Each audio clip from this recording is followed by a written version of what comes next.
Bismillahirrahmanirrahim. Assalamu alaikum students. Friends, hopefully you are fine.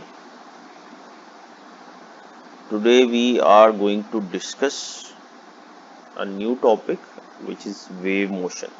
पिछले lecture में हमने damped oscillations के बारे में पढ़ा था और उससे पहले हम सिंपल हार्मोनिक मोशन का टॉपिक को डिस्कस करते रहे. होपफुली आपने उनसे रिलेटेड क्वेश्चंस को लर्न कर लिया होगा. आज हम नए टॉपिक की बात करते हैं, that is wave motion. Wave motion को पढ़ने के लिए दो एक्टिविटीज यहाँ पे दी हैं जो आपने रीड आउट करनी है. आई विल एक्सप्लेन यू, आप इसको फिर खुद से रीड कर लेंगे. यहाँ पे देखें, एक टब है, वाटर टब है, जिसमें पेंसिल को हम टब की एक साइड पे डिप कर रहे हैं. ये एरोज बता रहे हैं कि हमने इसे अप एंड डाउन जो है वो डिप करना है. पेंसिल को डिप करेंगे, फिर निकाल लेंगे, फिर डिप करेंगे, फिर निकाल लेंगे, और उससे क्या होगा कि इस टब के अंदर जो है वो वाटर जो है वो अप एंड डाउन मोशन में आ जाएगा. वाटर डिस्टर्ब हो जाएगा और अप एंड डाउन मोशन जो है वो इसमें आ जाएगी. और ये मोशन जो है वो पेंसिल से अवे जो है वो डिस्टर्बेंस ये मूव करना शुरू कर देगी और करती करती यहाँ पे एंड तक पहुंच जाएगी. अब इस मोशन को बेटर ऑब्जर्वेशन के लिए हम क्या करें कि कॉर्क जो है, वुडन कॉर्क, हम इस टब में डाल दें. ये कॉर्क है, तो आप ऑब्जर्व करेंगे कि ये जो कॉर्क है ये अपनी पोजीशन को नहीं छोड़ता, जहां पे है वहीं रहता है. लेकिन होता क्या है कि it moves up and down. इसकी मोशन अप एंड डाउन होती है. इट डजंट मूव लेफ्ट और राइट, ये अपनी जगह पे रहता है. तो इसकी मोशन सिर्फ अप एंड डाउन होती है, जिससे हमें क्या पता चला कि by dipping pencil up and down the water position is disturb. Water particles जो इनकी पोजीशन जो है वो डिस्टर्ब हो जाती है and they start moving up and down. और ये जो हम डिस्टर्बेंस यहाँ से क्रिएट कर रहे हैं, ये एक एंड से मूव करती हुई दूसरे एंड पे चली जाती है. पार्टिकल्स अपनी पोजीशन नहीं छोड़ते, सिर्फ उस मोशन को आगे ट्रांसफर करते हैं. ये आपने याद रखना है. ऐसा नहीं होता कि वाटर पार्टिकल्स यहाँ से खुद मूव करते हुए इधर आते हैं. Doesn't happen. नहीं तो फिर वाटर टब यहाँ से खाली हो जाना चाहिए और इधर को मूव करना चाहिए वाटर को. ऐसा बिल्कुल नहीं होता. So you have to keep in mind. Activity को रीड कीजिएगा, आपको पता चल जाएगा. Then the second activity is about a rope. एक रोप है जो सपोर्ट के साथ अटैच है एक एंड पे, और दूसरे एंड से इसको हमने होल्ड किया हुआ. Now this hand is moving up and down. इस हैंड को हम जब अप एंड डाउन मूव करते हैं तो जो रोप है उसके पार्टिकल्स में भी एक डिस्टरबेंस जो है वो प्रोड्यूस होती है.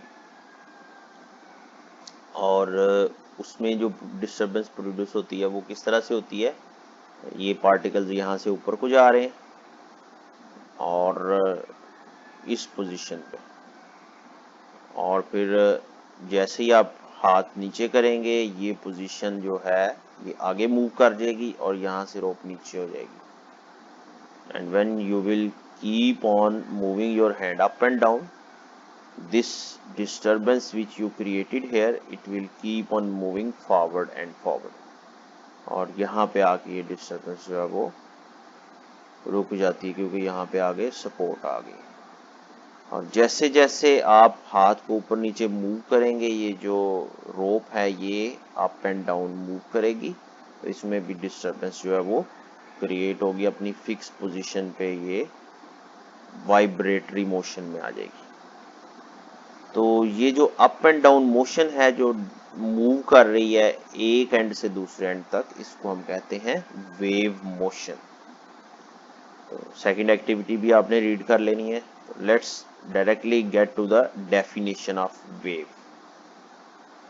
A wave is the disturbance in the medium which causes the particles of the medium to undergo vibratory motion about their mean position in equal intervals of time. Wave एक ऐसी disturbance है जो किसी medium में produce होती है और उससे क्या होता है, मीडियम के पार्टिकल्स में वाइब्रेटरी मोशन आ जाती है.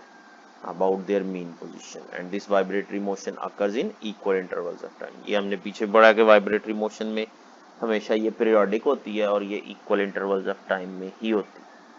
अच्छा, वेव्स जो है ये टाइप्स इसकी दो हैं। Main types of the waves are two, mechanical waves and electromagnetic waves. जब आपको वेव की डेफिनेशन आए तो आपने वेव का शॉर्ट आंसर आए तो आपने डेफिनेशन लिखनी है और वो जो दोनों एक्टिविटीज हैं उनकी सिर्फ आपने रेफरेंस दे देना। मींस वेट प्रोड्यूस कैसे लिखेंगे? For example, wave produce in the water tub by moving a pencil up and down. इसी तरह से रोप वाली भी आप लिख सकते हैं और साथ ये बता देना जी इसकी टू टाइप्स हैं। Then further we are going to define the types of waves। waves की types को define करते हैं, ये भी short question है। describe the different types of waves। mechanical waves, waves which require any medium for their propagation are called mechanical waves। वो waves जिनको propagate करने के लिए medium चाहिए उनको हम कहते हैं mechanical waves। जैसे कि water waves, examples are water waves, sound waves and the waves produced on the string and the springs। ये तमाम की तमाम waves जो है वो mechanical waves हैं। then electromagnetic waves क्या हैं? waves which do not require any medium for their propagation are called electromagnetic waves। इनको ट्रैवल करने के लिए किसी भी मीडियम की जरूरत नहीं है। जैसे कि रेडियो वेव्स हैं, टेलीविजन वेव्स हैं, एक्सरेज हैं, हीट है, लाइट वेव्स हैं, इनको ट्रैवल करने के लिए कोई मीडियम नहीं चाहिए होता। इलेक्ट्रोमैग्नेटिक वेव्स को हम इस चैप्टर में डिस्कस नहीं करेंगे, हम डिस्कस करेंगे मैकेनिकल वेव्स और इसकी टाइप्स को। तो मैकेनिकल वेव्स की टाइप्स क्या हैं, इनके जो रिलेटेड कुछ टर्म्स भी हैं उनको हम नेक्स्ट लेक्चर में डिस्कस करेंगे। तब तक के लिए अल्लाह हाफिज। आपने इन तमाम जो हमने तीनों क्वेश्चंस पढ़े हैं, waves, mechanical waves, electromagnetic waves, इनको आपने लर्न कर लेना और रजिस्टर में भी लिख लेना।